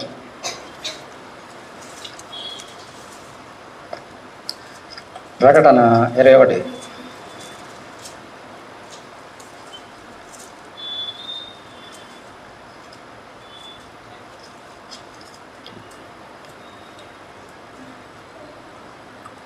ఎనిమిది వచ్చింది చూడండి. ప్రకటన 21:8. పిరికి వారును అవిశ్వాసులను అసహ్యులను నరహంతకులను వ్యభిచారులను మాంత్రికులను, తర్వాత ఏముందమ్మా, విగ్రహారాధకులను అబద్ధికులందరూ ఎక్కడికి వెళ్తారు? అగ్ని గంధములతో మండు గుండములో పాల్పం పొందుదురు. ఇది 2వ మరణం. ఈ లోపల ఒక మరణం, అది 2వ మరణం. అందుచేత ఈ లోపల విగ్రహం చేసిన వారికి అది టార్గెట్, గమ్యం వాళ్ళది. మన గమ్యం ఏంటమ్మా? దేవుని యొక్క చల్లని ఒడి ఆయన దగ్గర, ఆయన పాదముల దగ్గర పల్లవ రాజ్యంలో స్థానం. అందుచేత యోగు విగ్రహానికి ఎలా ఉన్నాడమ్మా? దూరం ఉన్నాడు. అందుకని దేవుని దృష్టి వేషధారి కాదు. మనం కూడా విగ్రహానికి దూరం ఉన్నాం. దేవుని స్తోత్రం, హల్లెలూయా. 7వ మళ్ళీ రండి. 31వ అధ్యాయం 29, 30. నన్ను ద్వేషించిన వానికి కలిగిన నాశనమును బట్టి నేను సంతోషించిన ఎడలను, అతనికి కీడుగలడు చూచి నేను ఉల్లసించిన ఎడలను నేను అలాగూ చేయలేదు. అతని ప్రాణం నేను శపించలేదు, పాపము చేయడకు నా నోటికి నేను చోటియనే లేదు. దేవుని స్తోత్రం, హల్లెలూయా. ఏమన్నాడమ్మ ఇది? నన్ను ద్వేషించే వారిని నేను ఎప్పుడు ద్వేషించలేదు, నన్ను శపించిన వారిని నేను ఎప్పుడు శపించలేదు, నన్ను తిట్టిన వారిని, నా మీద చెడ్డ మాటలు పలికిన వారిని గురించి నేను ఎప్పుడు కూడా తిరిగి వారి గురించి మాట్లాడలేదు. ఎందుకన్నాడమ్మా? పగ తీర్చుట. నీ గురించి ఏమైనా చెడ్డ మాటలు పలికారా? నువ్వే అలా కూర్చో, అంతే, ఆయన చూస్తాడు. నీ గురించి ఏమైనా చెడ్డ మాటలు చెప్తున్నారా? Don't bother. మీ పిల్లలు స్కూల్కి వెళ్తారు కదా, ఎవరు చూస్తుంటారు? ఎవరైనా మన గురించి చెడ్డ మాటలు చెప్తే పైన ఒక ఆయన ఉన్నాడు, అన్నీ చూస్తాడు. ఎవరి గురించి ఎవరు ఏ చెడ్డ మాటలు చెప్తారు అన్నీ కూడా. వాళ్ళంతా చెడ్డ మాటలు పలుకున్నవారే. అలా చెప్పేసి మనం ఏం చేసేయాలమ్మా? వారు చెడ్డ మాటలు, మనం వారి గురించి చెడ్డ మాటలు పడుతుందమ్మా, వారితో యుద్ధానికి వెళ్దామా? యుద్ధము యెహోవాదే. ఆయన చూసుకుంటాడు సంగతి. ఓకే, దేవుని స్తోత్రం. హల్లెలూయా. అంచేత యోబు ఎప్పుడు కూడా యోబుని శపించిన ఆ స్నేహితులు వచ్చారు కదా, ముగ్గురు స్నేహితులు వచ్చారు ఓదార్చడానికి. ఏమన్నా తెలుసమ్మా, నువ్వు ఈ స్థితిలో ఉన్నావంటే నువ్వు ఏదో తప్పు చేసావు, ఏదో పాపం చేసావు, అందుకే దేవుడు నిన్ను మొత్తాడు అని సొంత స్నేహితులే అతని మీద నేరం మోపారు. సొంత స్నేహితులే, సొంత వారే అతని నేరం మోపారు. యోబు మాత్రం తన హృదయాన్ని పైకెత్తుకున్నాడు. దేవుని స్తోత్రం. హల్లెలూయా. స్నేహితులే కానీ ఎవరైనా కానీ నీ మీద ఎవరైనా చెడ్డ మాటలు కలుగుతున్నారా, నేను ద్వేషిస్తున్నారా, తిరిగి మనం అలా చేద్దాం, దేవుడికి అప్పగిద్దాం. You will take care. Okay, అందుకని మళ్ళీ చెప్తున్నాను చూడండి, చక్కని మాట అన్నాడు చూడండి. అంటే ఈయన ఏముందమ్మా, యోబులో ఏముంది? ప్రేమ. ఏమండి, ఎవరే అన్నారు? ఏదో అదే అన్నారా? ఓకే ఓకే, ప్రైజులా. మళ్ళీ చదువుతాను 29:30. నన్ను ద్వేషించిన వారికి కలిగిన నాశనం బట్టి నేను సంతోషించడలను, అతని కీడు కలడ చూచి నేను ఉల్లసించినడలను. ఇది అసలు సంగతి. ప్రేమ అంటే నేర్చుకుందాం. మనల్ని ద్వేషించేవారు ద్వేషించవద్దు. నా గురించి చెడ్డమాటలు చెప్తే వారి వరకు నేను అప్పగిస్తాను. ఒకవేళ నా గురించి చెడ్డమాట చెప్పి నన్ను ద్వేషించారు అనుకోండి ఎవరన్నా, వారికి దేవుడు మొత్తాడు అనుకోండి. నా కుమారుని ఇలా అన్నావు కదా, నీ పనిలో ఉన్న దేవుడు ఏం చేశాడు అనుకోండి. ఆ చూడగానే నేను ఏం చేస్తా, నా హృదయంలో ఎంత సంతోషము, ఆనందం, బలైంది, ఇంకా కావా ముత్తుపరవా అని ప్రార్థన చేస్తాను నేను. వెళ్తే అలా చేద్దంటున్నాడు. ఎలా చేయాలని తెలుసు, ఆయన చేస్తాడు. కానీ నువ్వు కోరుకోవద్దు, ఇలా చేయి అలా చేయని కోరుకోవద్దు, ఇంకా చేయని అనవద్దు అంటున్నాడు దేవుడు. వింటున్నారు పిల్లలు? విన్నావా? ఎవరికైనా నీకు అన్యాయం చేస్తే అన్యాయం చేయని వాడు అన్యాయస్తుడుగానే ఉండనిమ్మన్నాడు. అందుకనే ఇంకేమన్నాడు తెలుసమ్మా, ఎవరైనా మీ గురించి చెడ్డ మాటలు పలికినప్పుడు మీరు ధన్యులు. ఎవరమ్మా? చూడండి, చూపిస్తా. మత్తయి సువార్త, మత్తయి సువార్త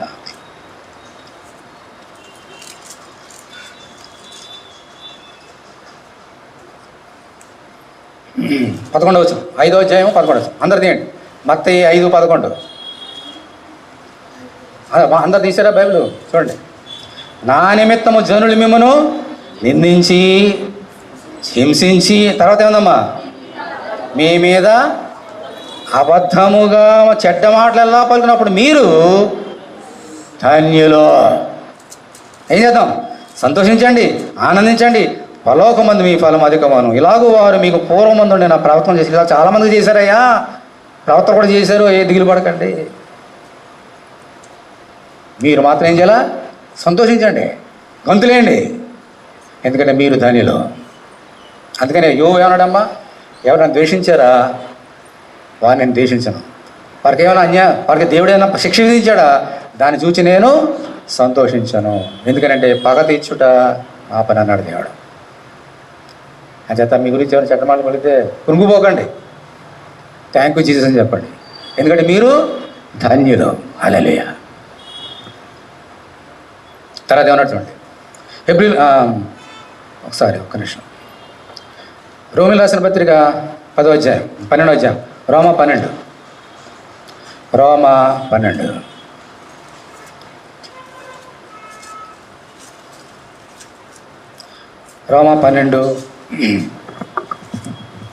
అందరు తీయండి. 17వ వచనం. యోబు ఏం చేశాడో మనకు అర్థమవుతుంది. 17 నుంచి చదువుతున్నాను చూడండి. రోమా 12:17 నుంచి. కీడుకు ప్రతి కీడెవరికనే చేయవద్దు, మనుషులందరికీ దృష్టికి యోగ్యమైన వాడిని గురించి ఆలోచన కలిగి ఉండండి.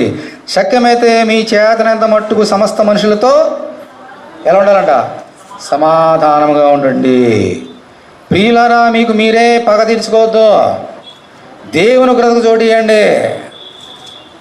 పగ తీర్చుడా నా పని, నేనే ప్రజలను ఇస్తున్నానని ప్రభు చెప్తున్నాడని రాయబడినది. కాబట్టి నీ శత్రువు ఆకలి ఉంటే అతను భోజనం పెట్టడం దాన్ని నేర్చుకున్నాం కదా. దప్పేమో దాహమేమో అలా చేయడం వల్ల అతని తల మీద నిప్పులను కుప్పలుగా పోయేదు, కీడు వల్ల చంపడం మీరు చేత కీడును సహించు. ఎలా ఉందాం? మరి యేసుక్రీస్తు కూడా ఏం చేశారమ్మా? చెడ్డ మాటలు ఎన్ని చెప్పారు అమ్మా? దేవాలను పడగొట్టేస్తారంట, 3 రోజులు లేపేస్తారంట, కైసరు పని వేయొద్దు అంటున్నాడు అమ్మా, విశ్రాంతి నేను ఆచరించడం లేదు, చంపేయండి నన్ను 3 దినాలు లేచిపోతా అన్నాడు. ఈ చెడ్డమాట చెప్పలేదా? ఏసుని వదిలిపెట్టిందండి లోకం. కానీ ఏసు ఏం చేసినా, తండ్రి వీరేమి చేస్తున్నారు, వీరేమో మీరు క్షమించమన్నాడు. దేవుని స్తోత్రం. హల్లెలూయా. అలా ఉన్నాం. ఎన్నేనేమా 7 8 చూద్దాం. 31 అధ్యాయం యోబు 31 32 వచనం. పరదేశిని వీధిలో ఉండనీయక నా ఇంటి వీధి తలుపులు తెరిచితిని కదా అంటున్నాడు. దేవుని స్తోత్రం. హల్లెలూయా. పరదేశి అంటే దేశం కానీ దేశం ఎక్కడి నుంచి వచ్చిన వారు. వారికి ఒకసారి పరదేశి వచ్చే వాళ్ళకి ఉండడానికి లాడ్జెస్ కానీ సదుపాయం కానీ ఉండవు. అందుకని బయటే ఆ ఊళ్ళో చెట్ల కింద అక్కడ ఉండేవారు అన్నమాట. కానీ దేవుడు ఏమనంటే పరదేశుల్ని మీరు ద్వేషించొద్దు. ఎందుకంటే మీరు కూడా ఒకప్పుడు ఐగుప్తు దేశంలో ఎంత పరదేశంలో ఉన్నారు కదా 400 సంవత్సరాలు. కాబట్టి ఎవరైనా మీకు పరదేశం కనిపిస్తే వారి ఎడలా కొంచెం జాలి చూపించాలని దేవుడు చెప్పాడు. అందుకని అన్నాడు ఈ మాట. ఏమన్నాడు చూడండి. నా ఇంటి వీధి తలుపు తెరిచింది కదా. ఎవరికి? పరదేశుల్ని వీధిలో ఉండనీయక. ఎవరైనా పరదేశం వచ్చాడు అనుకోండి, ఎక్కడ ఉండడానికి ఎవరు చేసుకోలేదు. యోబు తలుపు తీయగానే ఒక పరదేశం అక్కడ చెట్టు కింద పుట్ట కింద ఉన్నాడు అనుకోండి, ఏం చేసాడంటే ఈయన, బాబు రా ఓకే, దీనికి జ్ఞానం కావాలనుకోండి, అలాగన్నాడు కానీ కనపడాలని లోన చేసుకోండి, ఏమవుతుందో మాకు తెలుసు కదా. పొద్దున్నకి నా ఇంట్లో ఏముండవు వెళ్ళిపోతాయి. దీనికి తెలివి ఉండాలి కొంచెం. కానీ అది ఆజ్ఞ. యోబు అలా చేశాడు. అంటే ఇతరులు కష్టంలో ఉన్నప్పుడు ఇతని గుండె తరిగిపోయేది. ఆ పరదేశంలో ఉంటే కూడా. అయితే ఇప్పుడు దీనిలో విశేషం ఏంటంటే ఇతరులకి మనం ఏం చేయాలో చాలా ఆతిథ్యం ఇవ్వాలి. ఇలాగా దాని గురించి ఏం చెప్తున్నాడు చూడండి. హెబ్రీ రాసిన పత్రిక హెబ్రీ 13వ అధ్యాయం. హెబ్రీ 13 హెబ్రీ 13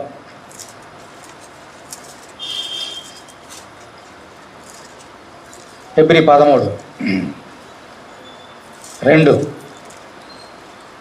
సారీ హెబ్రీ 13:2 ఏమైనా చదవండి.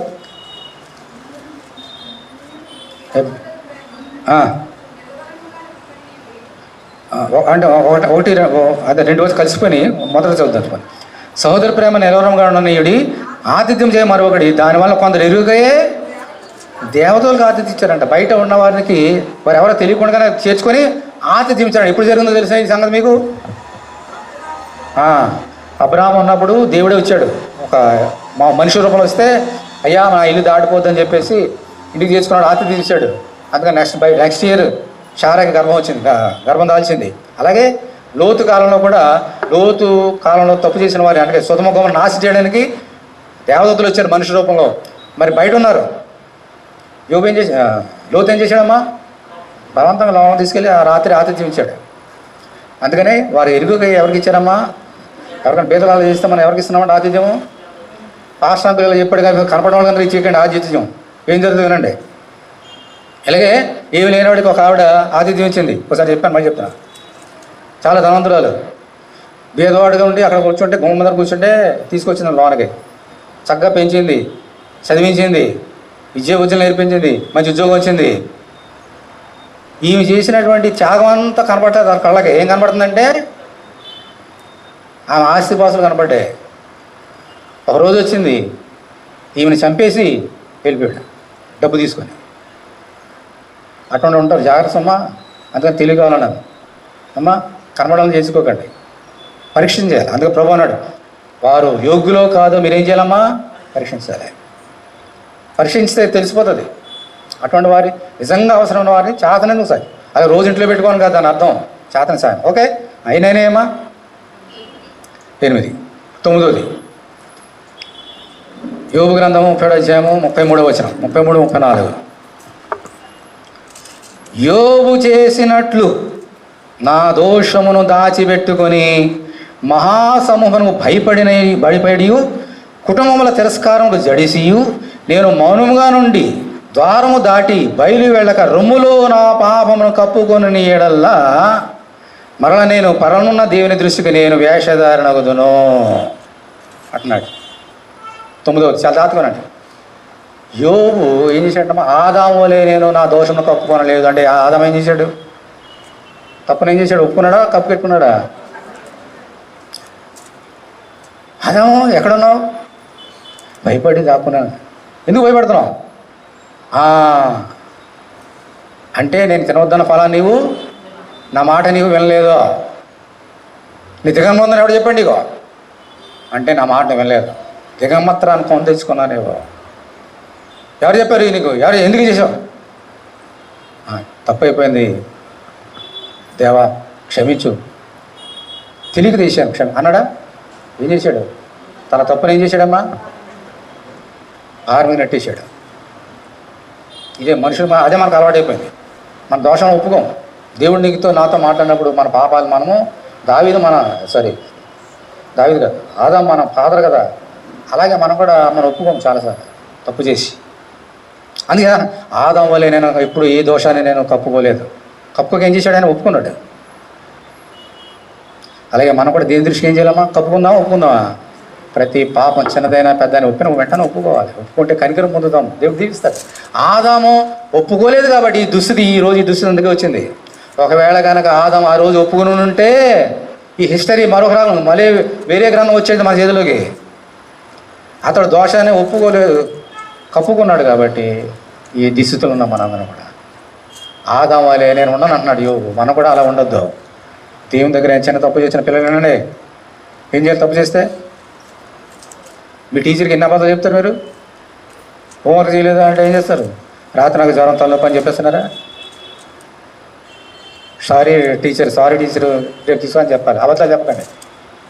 మమ్మీలకి కానీ డాడీలు కానీ అబద్ధాలు చెప్పకండి. ఒప్పేసుకోండి డైరెక్ట్గా. అప్పుడు హ్యాపీ ఫీల్ అవుతావు. తప్పు ఒప్పేసుకుంటే నిజం తెలుసు కదా.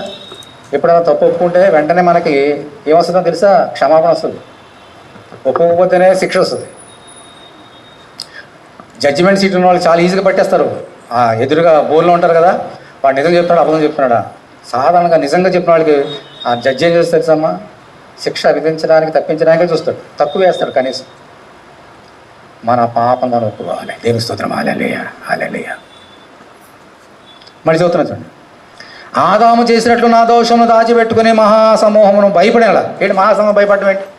కుటుంబం తిరస్కారం జడిసి జడడం ఏంటి? నేను కనుక నిజం ఒప్పేసుకుంటే మా ఇంట్లో ఏమంటారో, మా చుట్టాలు ఏమంటారో, లేదంటే వాళ్ళు ఏమంటారో, వీళ్ళు అంటారో, నేను ఇప్పుడు వారికి భయపడలేదు, జడలేదు. దేవుని దగ్గర ధైర్యంగా నా పాపాన్ని నేను ఒప్పుకున్నాను అంటున్నాడు. దేవుని స్తోత్రం. హల్లెలూయా. మనం ఏం చేద్దాం?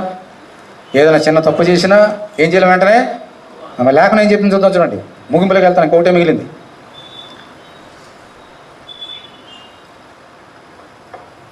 మొట్టమొదటిగా చూడండి, మొదటి యోహాను మొదటి అధ్యాయం.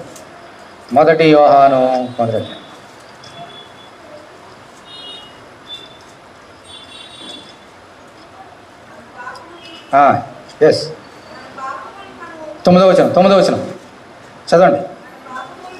మన పాపములను మనం ఒప్పుకొని నీడల ఆయన నమ్మదగిన వాడును నీతిమంతుడు గనుక ఆయన మన పాపమును క్షమించి సమస్త దుర్నీతి నుండి మనం పవిత్రమైతే. దేవుని స్తోత్రం. హల్లెలూయా. గట్టిగా మన పాపం దగ్గర ఒప్పుకుంటే ఆయన ఏం చేశాడంటమ్మా? క్షమిస్తాడంట. ఎందుకు చేసావు? దొంగతనం చేద్దాం, ఎందుకు దొంగతనం చేసావు? అబద్ధం చెప్తావు, ఎందుకు అబద్ధం చెప్పు? విశ్రాంతిని పరిశుద్ధం రాజు ఎందుకు మానేసావు అని తిట్టాడంట ఆయన. ఒప్పుకుంటే ఏం చేశాడంట? అమ్మా తిరిగి తప్పు చేయొద్దు బాబు, తిరిగి వ్యభిచారం పట్టబడిన స్త్రీ చంపేద్దా తీసుకొచ్చారు. క్షణంలో ఏసు లేకపోతే చంపేసేవారు అక్కడ ఆమెను, అంతే. కానీ వారందరూ నోరు మించి పంపించేశాడు. ఆమెను తప్పి మీరు చేయలేదు, పచ్చిపోండి అంటే అందరూ వెళ్ళిపోయారు. ఏమన్నాడు యేసయ్య? అమ్మా నేను క్షమించాను, ఇంకెప్పుడు తప్పు చేయను. ఇది దేవుని ప్రేమ. నువ్వు గతంలో ఏం చేసావో దాన్ని దేవునికి అక్కర్లే. Start a new life. అందుకంటే చదువుకున్నాం కదా, నా నోట నువ్వు కొత్త కీర్తన అంటే న్యూ లైఫ్. ఏనాటికి ఆనాటికి చాలును. Enough is enough. Don't turn back. Yesterday ఈరోజు నిన్న శనివారం, ఇలా ఆదివారం కదా. నిన్న శనివారం ఏం చేయాలి నన్ను మర్చిపో. Today is the day of సెల్వేషన్. ఇది నేను ఇచ్చిన కొత్త జీవితం. Start new life.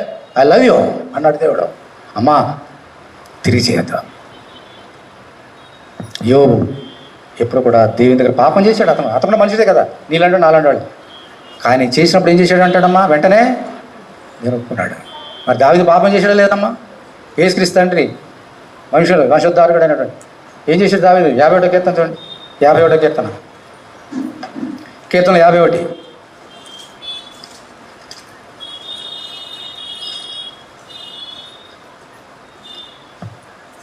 మొదటి వచ్చిన దేవా నీ కృప చొప్పున కరుణింపము, నీ మాసల బాహుళ్యం చొప్పున అతిక్రమం తుడిచివేయం. రెండవ వచనం చదవండి. నా దోషం పౌరులు నన్ను బాగుగా గడుము, నా పాపములు నన్ను పరుతను, నాతికి నాకు తెలిసినవి. ఎందుకని ఇప్పుడు 4వ వచనం నేను చదువుతున్నాను చూడండి. నీకు కేవలం నీకే విరోధంగా నేను పాపము చేసి ఉన్నాను అని ఒప్పుకున్నాడు. నీ దుశ్చేత నేను చెడుతనము, అందుకనే దేవుడు క్షమించాడు అతన్ని. దావీదుని క్షమించి కొంతకాలం శిక్షించిన మళ్ళీ తిరిగి సింహాన్ని కూర్చున్నాడు. నేను స్తోత్రం హల్లెలూయా. దేవుడు నిన్ను ప్రేమిస్తాడు, నేను శిక్షించాడు. ఒప్పుకుంటే ఏం చేస్తాడమ్మా? ప్రేమిస్తాడు. హల్లెలూయా. ఎన్నైనాయి? 9, లాస్ట్ 10 మళ్ళీ చూడండి. 38, 31, 38. నా భూమి నా మీద మొర్రపెట్టిన ఎడలను, దాని చాళ్ళు ఏకమై ఏడ్చిన ఎడల క్రయధనం ఇయ్యక దాన్ని అనుభవించిన ఎడలను, దాని యజమానులకు ప్రాణహాని కలుగు చేసిన ఎడలను, గోధుమలకు ప్రతిగా ముళ్ళును, ఎవలకు ప్రతిగా కలుపును మొలుచునుగాక అంటున్నాడు. ఆఖరి వినండి ఏమన్నాడమ్మా? క్రయధనము ఇయ్యక దాన్ని అనుభవించడలను అంటున్నాడు. క్రయధనము ఇయ్యక దానిని అనుభవించిన ఎడలను. క్రయధనం అంటే ఏంటి? ఒక పొలం ఉంది, వినండి, పొలం ఉంది, నేను నచ్చింది నీకు, ఓకే వెరీ గుడ్, వెళ్ళు బాబు, దీని వేల అంతా 10 లక్షలు, ఓకే నాకు అంగీకారమే అని అంగీకారం రాసుకున్నాడు. అయితే నాకు ఇంకా డబ్బు రావాల్సి ఉంది, త్వరలో నీకు ఇచ్చేస్తాను, నాకు నా పేరు మీద ట్రాన్స్ఫర్ చేసి అంటే ఇతను మంచోడే కదా అని చెప్పేసి అతనే చేశాడు, ట్రాన్స్ఫర్డ్. ఇప్పుడు ఆ డీడ్స్ అన్నీ ఎవరి దగ్గరకు వచ్చేసినాయి? అందరికి వచ్చినాయి. క్రయధనం ఎంత? 10 లక్షలు. అది ఈయనకు రావాలంటే ఎంత పే చేయాలా? 10 లక్షలు పే చేయాలా? కానీ డబ్బు పే చేయకుండా ఆ క్రయధనం ఇవ్వక ఆ డీడ్స్నే పెట్టుకొని ఆ పొలాన్ని అనుభవిస్తున్నాడు అనుకోండి, దేవుని దృష్టికి ఇది మహాపాపము. క్రయధనం ఇవ్వాలి ఖచ్చితంగా. ఎందుకని? ఉడంబడిక చేసావు, 10 లక్షలు ఇస్తాను, నువ్వు ఒప్పుకున్నావు కదా, తీసుకున్నావు కదా.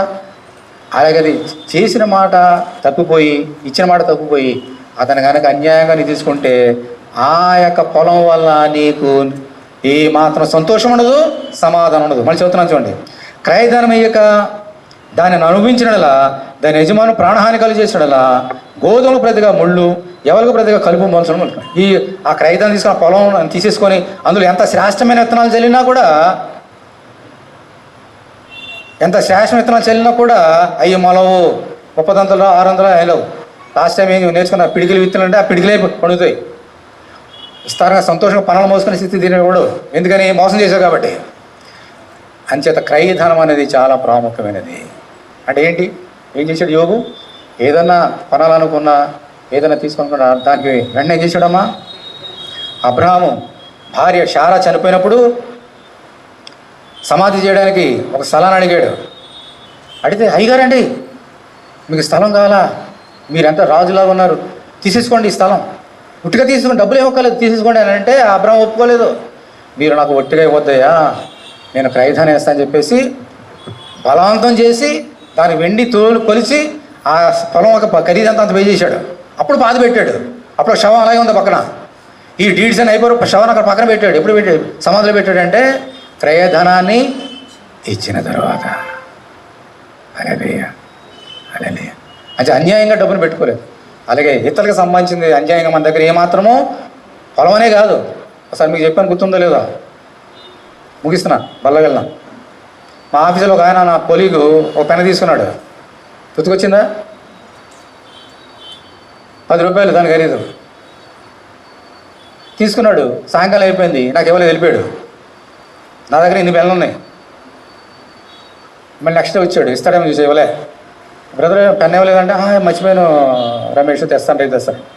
మళ్ళీ తర్వాత 3 రోజులు అడిగితే తేలే. 4 రోజులు అడిగిన వాడిని. ఆయనకి చిరాకు వచ్చినట్టు ఉంది. మొహం చూసి తెలిసిపోతుంది కదా, face is index of mind అని చెప్తాం కదా, మొహం చూసి చెప్పేస్తాను. నా మీద కారాలు మీరు నువ్వు చేస్తాను లోనా, 10 రూపాయల పైన ఎంత అడుగుతున్నాడు అని చెప్పేసి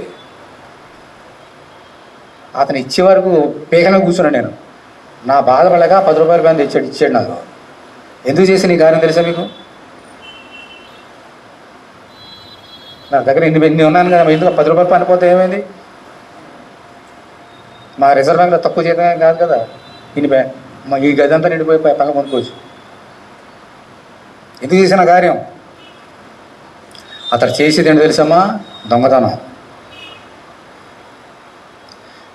నీది కాని వస్తువు నీ దగ్గర ఉంటే అది దొంగతనం, నాది కాని వస్తువు నా దగ్గర ఉంటే దొంగతనం. అతను ఏం చేశాడమ్మా? నాకు పెన్ను ఇచ్చి అని అనలేదు కదా, పెన్ను ఇయ్యి మళ్ళీ ఇస్తాను అన్నాడు. కానీ ఇవ్వలేదంటే ఏం చేశాడమ్మా? అబద్ధం చెప్పాడు, దొంగతనం చేశాడు.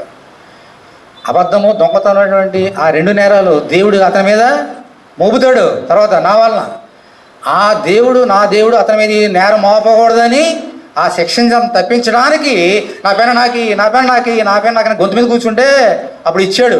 అప్పుడు దేవుడు ఏం చేశాడు? అతని మీద ఉన్నటువంటి దొంగతనము, అబద్ధమైన నేరం అతని మీద నుంచి తీసేసాడు. నేను పోలే 10 రూపాయలు ఊరుకుంటే ఆ దేవుడు ఆ నేరం అతని మీద ఉండేది. అది ఎవరికి అర్థం చెప్తా కూడా అర్థం కాదు వాళ్ళకి. మన ప్రభువులు ఉన్నది మనకు అర్థం అవుతుంది. అతను దొంగతనం, ఇతరులకు సంబంధించిన ఇక్కడ న్యాయ పైస ఉండొద్దు. వస్తువు కానీ ఏదైనా సరే తీసుకొచ్చావా మళ్ళీ ఇచ్చి, తీసుకొచ్చి మర్చిపోయాము 1 సంవత్సరం 2 సంవత్సరం అయిన పర్లేదు, ఈరోజు గుర్తుకొచ్చింది కదా ఇచ్చేసి.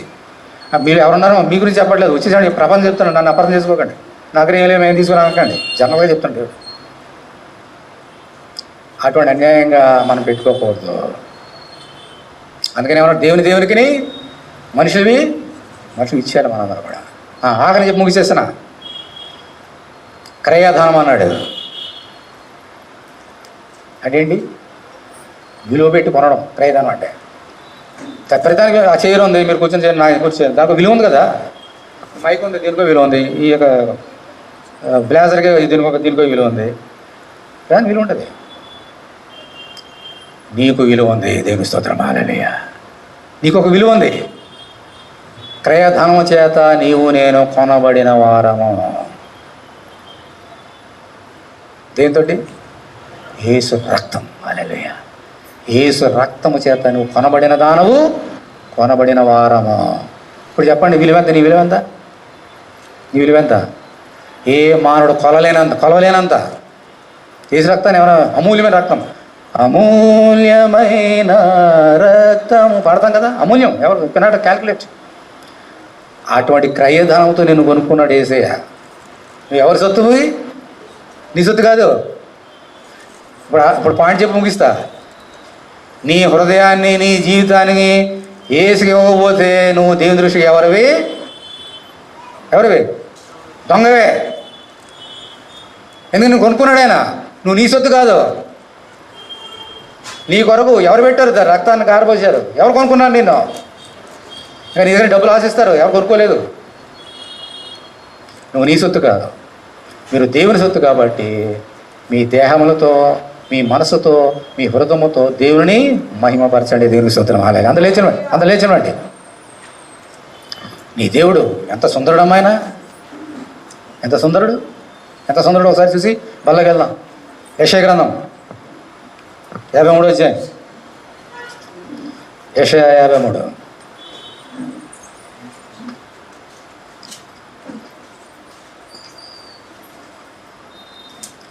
యెషయా గ్రంథం 53వ అధ్యాయం. మేము తెలియజేసే సమాచారం ఎవడన్నా నేను యెహోవా బాహు ఎవరికి బయలుపరచబడెను? లేత మొక్క వలెను, ఎండిన భూమిలో మొలిచిన మొక్క వలెను అతడు ఆయన ఎదుట పెరిగెను. అతనికి స్వరూపమైనను సొగసైన లేదు. మనం అతను చూచి అపేక్షించినట్లుగా అతని యందు స్వరూపము లేదు. యేసులో ఎటువంటి స్వరూపం అంటే మంచి రూపం లేదు. అతను చూసి భలే బాగున్నాడే అనడానికి ఏమీ లేదు అంటున్నాడు. మరి యేసుక్రీస్తు పాడంగా పరమగీతలు ఏముందమ్మా? నా ప్రియుడు ధవలవర్ణుడు, రత్నవర్ణుడు, అతి 10,000 మందిలో గుర్తింపవచనం, షోళమతి, చక్కగా ప్రపంచానికి చాటి చెప్పినటువంటి సాక్ష్యం.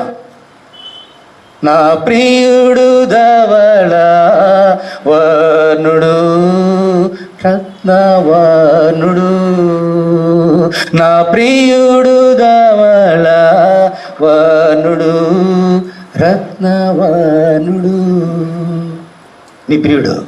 మరి ఇక్కడ ఏమంటే ఇలాగంటున్నాడండి యేషయా. ధవళం లేదు, రత్నం లేదు. రత్నం అంటే ఎరుపు, ధవళం అంటే తెలుపు లేదు, రక్తం లేదు. ఏంటి? సొగసే లేదు అన్నాడు. ఎందుకో తెలుసా? నిన్ను కొనుక్కోవడానికి ఆ సొగసనంతా కూడా శిలువ మీద జారబోసాడు. ఇదే క్రయధనం.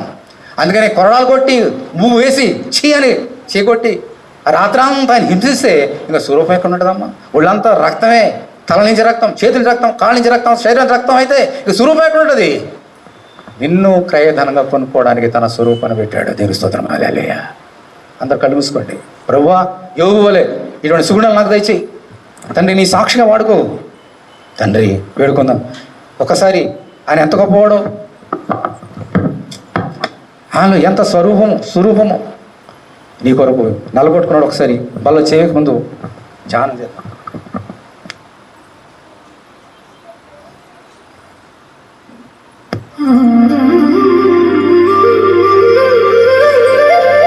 అందరూ ప్రార్థన గడపండి.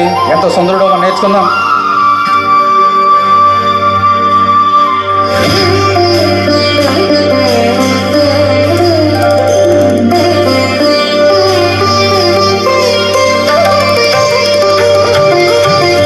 ఎంతో సుందరుడమ్మ తాను, నేనెంతో మురిసిపోయినాను. ఎంతో సుందరుడమ్మ నా యేసు.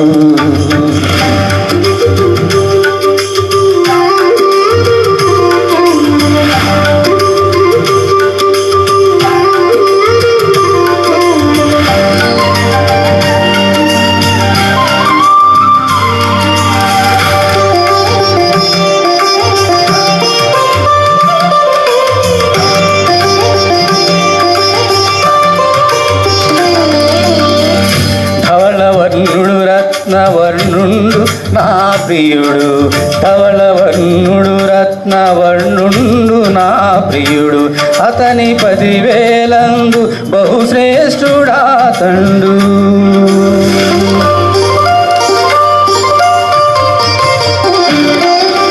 ధవళవర్ణుడు రత్నవర్ణుండు నా ప్రియుడు, అతని 10,000 బహుశ్రేష్ఠుడా తండు. ఎవరు ఆయన కిలలో సమరూప పురుషుండు,